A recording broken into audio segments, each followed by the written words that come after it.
Welcome to today's episode, where we dive into a mental shortcut known as the false consensus effect, a psychological bias that convinces us our opinions, habits, and beliefs are more common than they really are. If you've ever said, "Everyone thinks this way, don't they?" or felt perplexed when someone disagreed with your obvious perspective, you've experienced the false consensus effect. It's an intriguing example of how our minds sometimes overestimate the extent to which others share our viewpoints, leading to big errors in judgment. In this podcast, we'll talk about what the false consensus effect is, why it can boost our self-esteem, and how we often assume that people who don't agree with us just don't get it. We'll also explore the research revealing the roots of this bias, from classic experiments in social psychology to recent studies of how professional decision makers can fall into the same trap. Finally, we'll discuss strategies for recognizing when our brains are fooling us, helping us keep an open mind in a world full of diverse opinions and experiences. At its core, the false consensus effect describes our tendency to overestimate how many people share our beliefs, behaviors, or preferences. It's often called consensus bias because it leads us to see our own judgments as widely held and normal. In other words, we assume our ways of thinking are common sense. This doesn't just mean we think most people agree with us. It often involves concluding that people who don't agree are somehow misinformed or defective. Simple example. Imagine you believe everyone loves spicy food because you do. You might find it surprising or even bizarre when you meet people who avoid spicy dishes entirely. The false consensus effect makes you forget that your spicy food preference isn't a universal truth. Researchers suggest several explanations for why this bias happens. 1. Availability, heuristic. We often base our assumptions on what's easiest to remember. Because we mostly hang out with people who are a lot like us, similar backgrounds, hobbies, or political views, we get the impression that everyone we know thinks this way, so we assume it's representative of the larger population. 2. Self-serving bias. Believing that our opinions are shared by the majority can boost our confidence and self-esteem. It feels good to think, not only am I right, but everyone else agrees. 3. Naive realism. We see the world through our own lenses and assume we're perceiving it as it really is. Anyone who deviates from our worldview must be mistaken or uninformed. At least, that's how our brains often spin it. 4. Limited information. We frequently make quick judgments based on small samples of like-minded people or events. If we've only heard one kind of viewpoint all our lives, it's easy to think that viewpoint is the norm.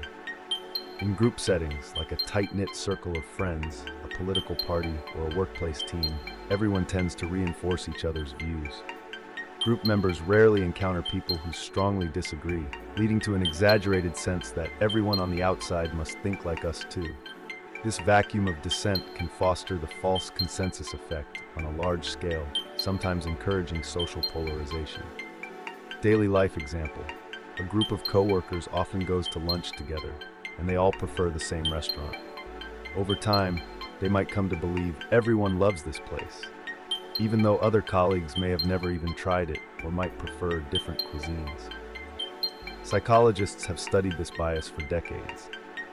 Early research by Lee Ross, David Green, and Pamela House in 1977 was a turning point. Their experiments showed that when people picked a certain behavior or took a particular stand on an issue, they assumed that a majority of their peers would do the same. Further studies traced the bias back even earlier, pointing out how we project our own traits and beliefs onto others. Historical note. In 1931, social psychologists Katz and Allport found that college students who admitted to cheating on tests believed cheating was common among other students. On the other hand, those who said they never cheated believed that nobody else did either. Over the years, experiments in politics, ethics, and even product marketing reveal this same pattern. We all tend to overestimate how many people share our views, behaviors, or tastes. Interestingly, the false consensus effect doesn't just plague our social beliefs. It also shows up in business, marketing, and management. Even seasoned professionals can mistakenly assume that their own preferences or expectations match those of their target audience. Marketing example. A product manager loves bold, flashy packaging and decides consumers must want it too. Without proper market research, the manager might overlook the fact that the target demographic actually prefers simpler, eco-friendly designs. Relying on the false consensus effect can lead to costly flops in product launches. Legal and policy debates. People strongly convinced of their moral stances frequently argue that the majority of citizens back them, when in reality, public opinion might be far more divided or less engaged on the topic. Negative consequences. It can create echo chambers.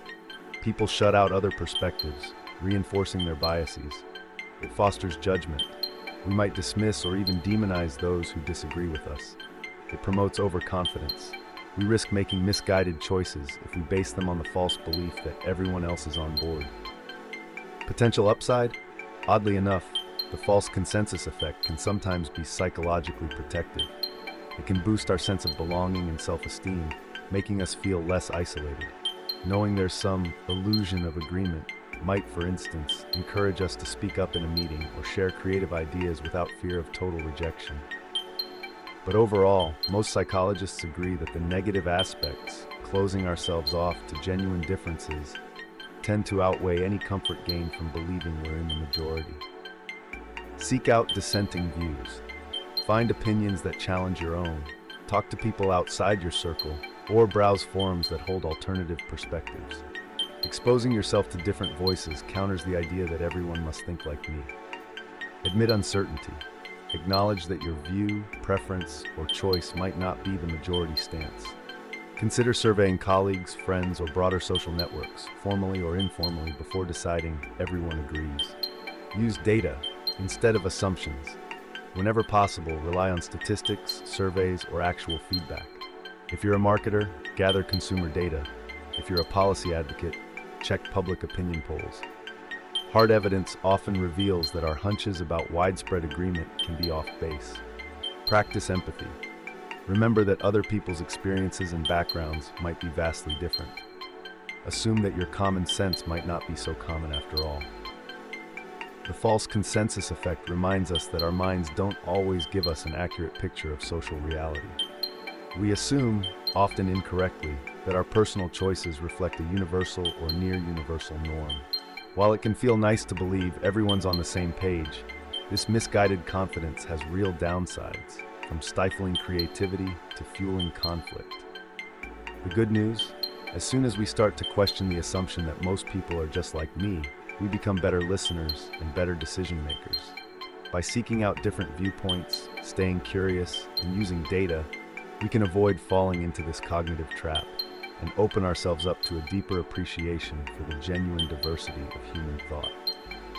Thanks for joining us. Stay tuned for more insights on how our minds work and the surprising ways bias can shape our everyday lives.